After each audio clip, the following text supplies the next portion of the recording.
If you've been in the meetings over the last several weeks, you know that the challenge we've been talking about is how do you grow a Toastmasters club. Shannon most correctly pointed out it's easy to get people to visit a Toastmasters club once. How do you get them to come back? One basic question is, why do people come to Toastmasters? I came to Toastmasters to become a better speaker. You come to Toastmasters to become a better speaker? Yes. Yeah. Right? Absolutely. Charles? Sure. And if you didn't, do you know people who came to Toastmasters to become better speakers? Sure. Yeah, exactly. So becoming a better speaker seems to be a reason why people come to Toastmasters clubs. So if you can do that, it makes sense that your club would grow. You help people become better speakers. Well, what helps people become better speakers? Well, think about when you were speaking. Or think about it, if you haven't spoken yet, what had happened if you were speaking. Imagine you're up there speaking. You just finished your speech. You sit down and you think, how'd it go? What did I do? How did I do? What can I do better? Right? You think about that? Exactly. So you sit down, you wait, and then finally the evaluator comes up, or in this case our round table, you get the feedback, and then you think, oh, that's how I did. That's how I went. That's what I learned. So the speech isn't finished until you give the speech. You can give a speech in a street corner, you give a speech in a Rotary Club, doesn't matter, but the speech is finished when you get the evaluation. The evaluation completes the speech. Make sense? The evaluation completes the speech. So if the evaluation is so important and people become better speakers by being evaluators, and people come to Toastmasters to get that important feedback, doesn't it make sense that if you get better evaluators, more people want to come to your club? And the better quality evaluation you have, the more people will return. So evaluations grow your club. You can grow your club with evaluations. And that means grow. A four-step process to evaluation. Very simple, very easy. Anyone can do it. You start applying this process, your club can grow at leaps and bounds. And the people in your club get more out of the club, they learn more, and they come back again and again to get that knowledge. And then first step is G. G. Get your audience's attention. Now, Toastmasters, quite often they talk about that you're talking to the speaker and only to the speaker, but you're talking to an audience. You're standing up there in front of an audience. If you get your audience's attention somehow, make it clear that it's not just for the evaluation, it's not just for the speaker, it's for everyone. Everybody benefits from a good evaluation. Right? You learn it? So get your audience's attention. Then R, step R, second step. Recognize their abilities.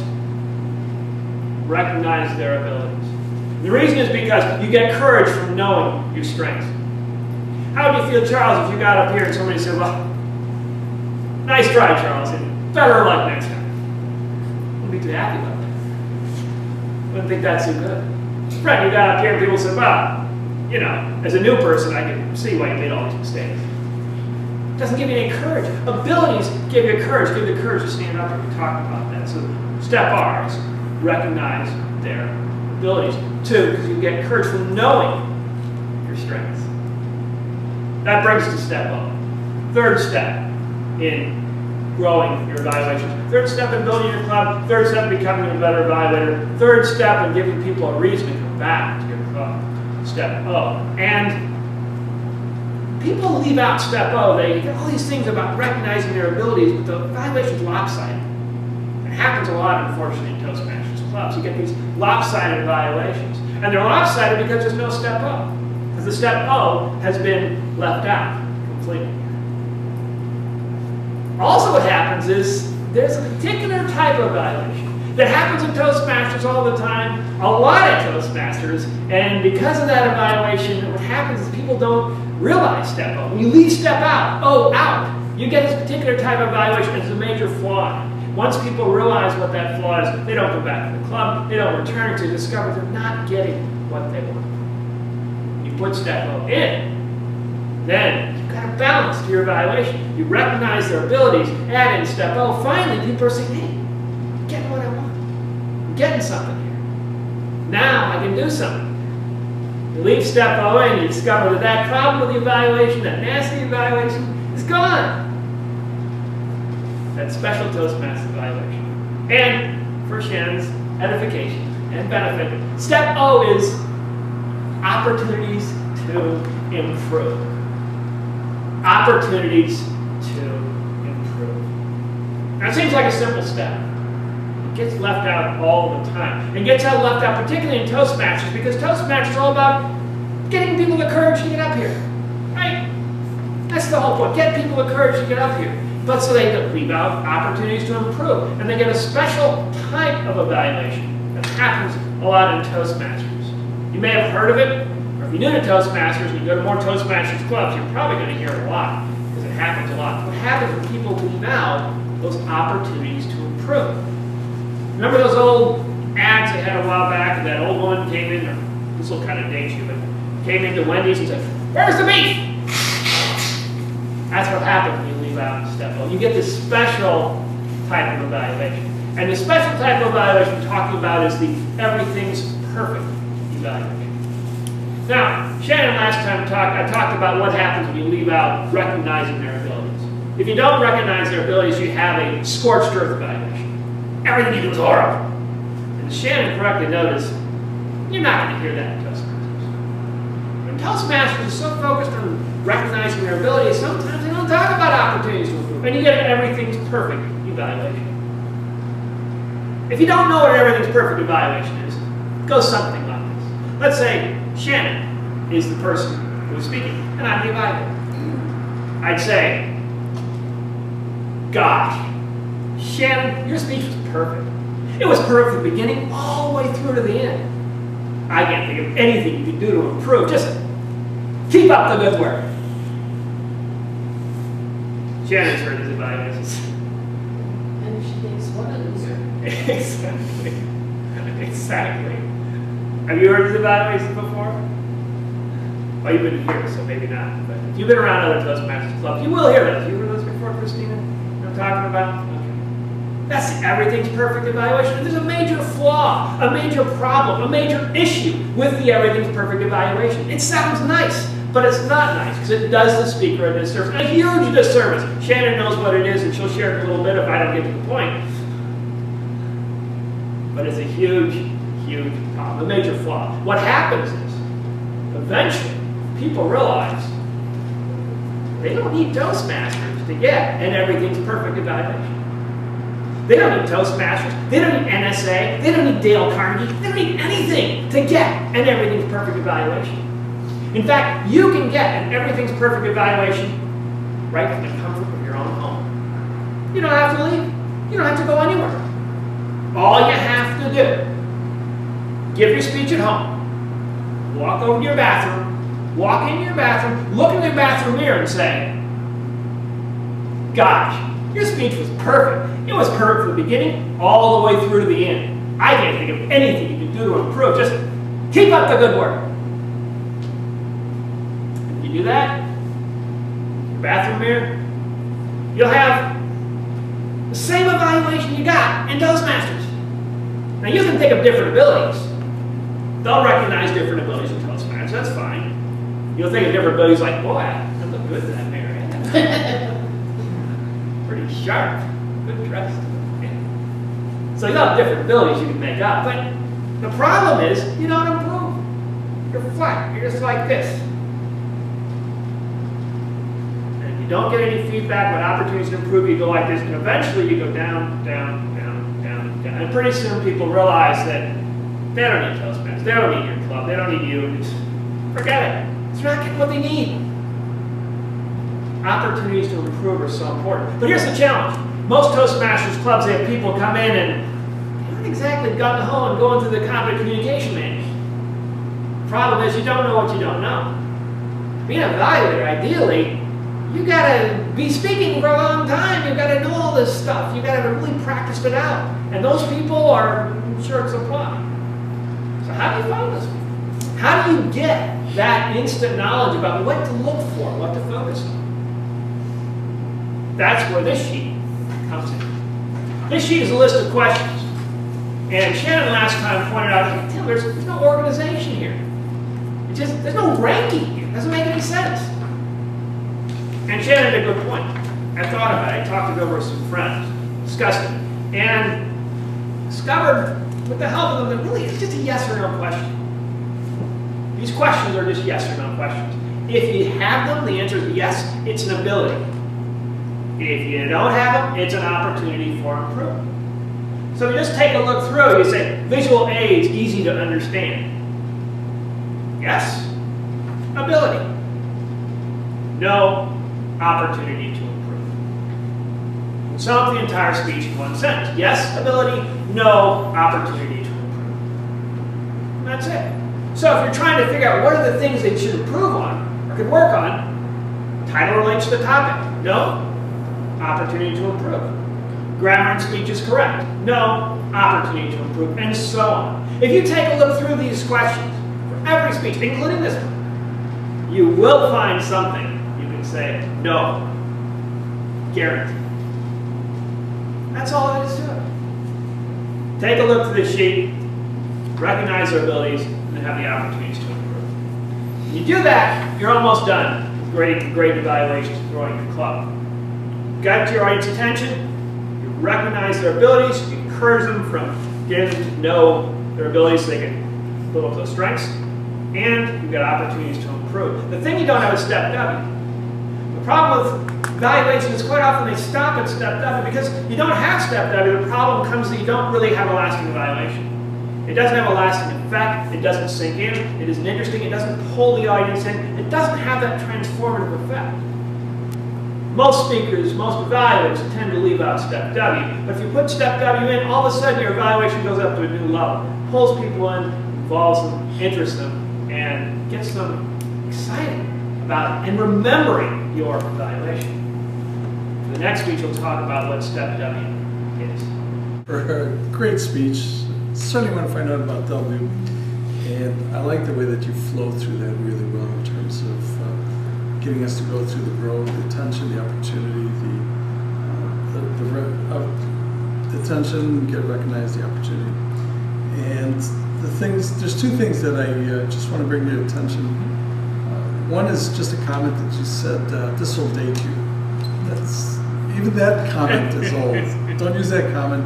Remember the lady with the Wendy's, that's plenty. We don't need to know the date you type of thing.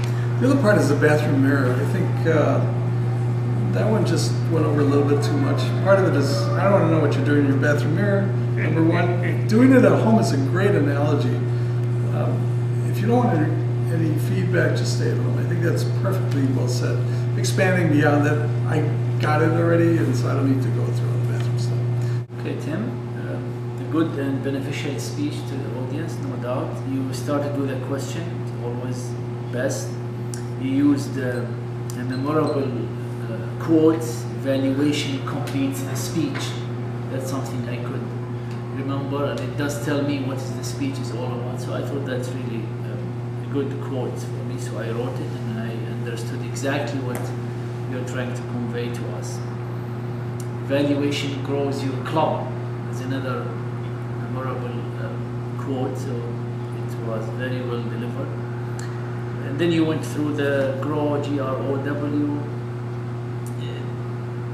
I felt maybe at certain time you took too long to tell us what is the O is all about. So the audience, which at least I could say me, that I was just struggling. Did I miss it? Did he say it? No, he didn't. Was it? And then you said the word out, something out. And is it O? Is the O? Is the out? You took too long. So we were really struggling, suffering and struggling to say what is this O? And finally we realized that it is an opportunity. So I would say my recommendation is to make the audience comfortable, and maybe even from the beginning, I would say this is the 4 letters to start to strengthen the club.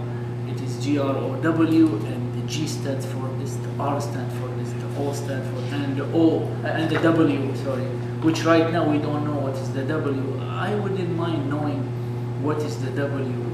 So I know maybe the approach you want to tease the audience, keep them suspended, but keep in mind they are suffering.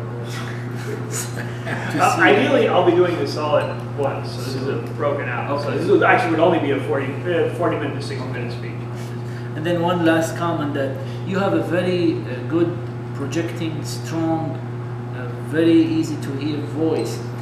My suggestion is just to keep a break to the ear of the audience. Sometimes, once in a while, just go away from the strong and the projecting voice and just use a low tone of voice. Hey, you wanna grow your GRW, and then go hit us back with your attention-grabbing voice, so modulate the voice. My first time, I thought it was a very good speech, and something I probably wouldn't be able to do for this. I was the one up there. I like the way your hands were moving, and also the way you were talking back to the audience, kind of involving them. That also kind of made me feel a little bit more comfortable, and let me know that you were very engaged in what you were talking about. And also, I like the list about your what it means to be a good speaker, if you have it, the positive and the negative, and if it's a yes and no abilities. So if you do have the speaking ability, it's a yes. And I think that kind of was good because it kind of, how should I say, didn't show the negative side. It means it's something that you can work on. If it's a weakness, something that you can work on, which is definitely. When I looked at it, I was like kind of very involved. I won't say involved, but it kind of motivated me to know that my weakness on how to work on it. And probably if I would say a weakness would probably be about what he suggested was the pitching of the tone was a little bit strong, but I think that was also very kind of both strong, but also if it was a little bit more softer, that would probably be nice too.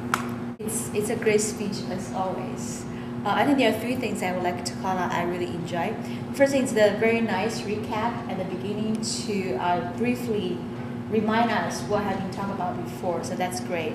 And the second thing is that you repeat the important information over and over and over again. I think that's the best way to plant seeds on our brain. Otherwise, I would just forget about it. The three things I feel the content is very relevant. And also, I like the way that you say it's downhill. You actually make me feel how it feels like to be downhill. So that's great. Things that I think can be improved is that I know that you're actually using the letter to carry your message. Maybe it's you can actually emphasize the letter a little bit. Like for instance, the O. You can actually either use your fingers to say O, or use even bigger gestures to say O, so that I will remember the letter even more. I liked your statement that the evaluation completes the speech, but I think that could even be improved by saying the evaluation is what they came for. You talk about if you could just sit at home and tell yourself what a good job you did. Really, the only reason people come to Toastmasters is for the evaluation. They need somebody to tell them these are your strengths and here are some ways that you can improve. That is really what they're paying for. I also like the opportunities to improve, and you talk about the fact that I figured that that's where the O is going, but one of the things is I would like some suggestions, because there are some people who cannot listen critically and they genuinely just cannot think of it. So how do we train those people to listen critically so that they can provide these things? And really, that's part of what this speech is about. I assume you're talking about the importance of evaluations, but I think you also want to give them suggestions for how do you improve it. And that also brings me to another thing. You brought this thing which has a lot of, I think, very valuable questions, and you said if it's something that they're already good at, then it's an ability. If it's not, then it's an opportunity to improve. I misunderstood how this was going, so I thought you would read the middle question and it would say, was the speech easy to follow? Yes. Use gestures to emphasize points in speech. No. Opening grabs your attention, and I was thinking, so then you tell them that it wasn't good, so the opening should grab your attention. I was thinking this list would have suggestions. Rocky, I didn't find your speech easy to follow. One thing I would suggest to you is, and then you can talk about the threes, or have a definite opening that will tell us what you're going to tell us, whatever. So perhaps that would be helpful. Or If that's not what you want to do in this thing, my suggestion again is this is probably 45 or 50 questions, which cannot easily be read. I would divide it into organization, voice, body,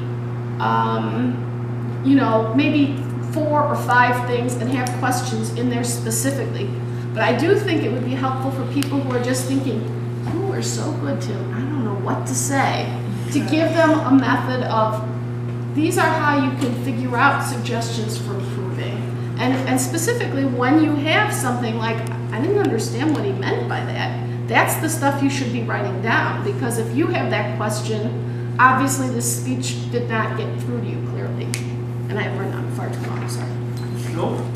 Clap just started. Solomon. It's a bonus, like Yeah, Rocky said. I'm turning it back on. Solomon pointed out there was too much O-teasing. I totally agree with that. If this was part of one long speech, you would have previously teased us on the O in the R part. So don't be teasing us anymore. That's wasting time. Tim, I think it's a little ironic to start my evaluation by saying that I thought that was a really legitimately great speech. I really enjoyed it. You know, it's also fitting that as the principal evaluator, my pen was on the other side of the table throughout the whole entire speech. And in order to not be rude and have to reach across the whole entire table, I started to use an acronym to try and cover all the points that I liked. And after about 30 seconds, I had an indistinguishable word that I couldn't remember because there were so many good points. So, from that standpoint, I just want to say thanks. It was a great speech. It was extremely entertaining. It was personable. We had great emotion. It was definitely just waiting for the next piece. I tend to agree a lot with everyone's sentiments about the teasing part. I was so intrigued with what this O could be that I was focusing on it so much that I actually never really grappled it for sure. I never knew 100% that O was for opportunity, right?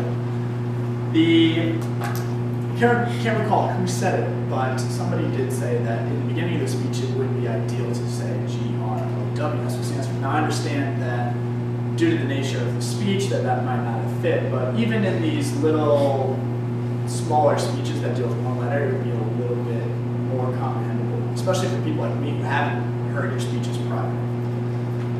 I know your opening was good, but right here it says opening that grabs your attention. I don't remember what the opening was. So maybe you could work on a really strong opening that just, it did grab my attention, but maybe you could captivate me. And lastly, I have to build off what everyone else was saying about the practice at home. When I was in speech class in college, that's what they taught us, to go do it in a mirror many, many, many times. So I almost felt like maybe I was wrong. You know, I felt almost vilified in my seat that what I had been instructed in college was just flat out wrong. And I do understand where you're coming from, but maybe the assertiveness can be toned down just a little bit. But at the same time, you did really involve me in my speech, so in your speech, and it really captivated me.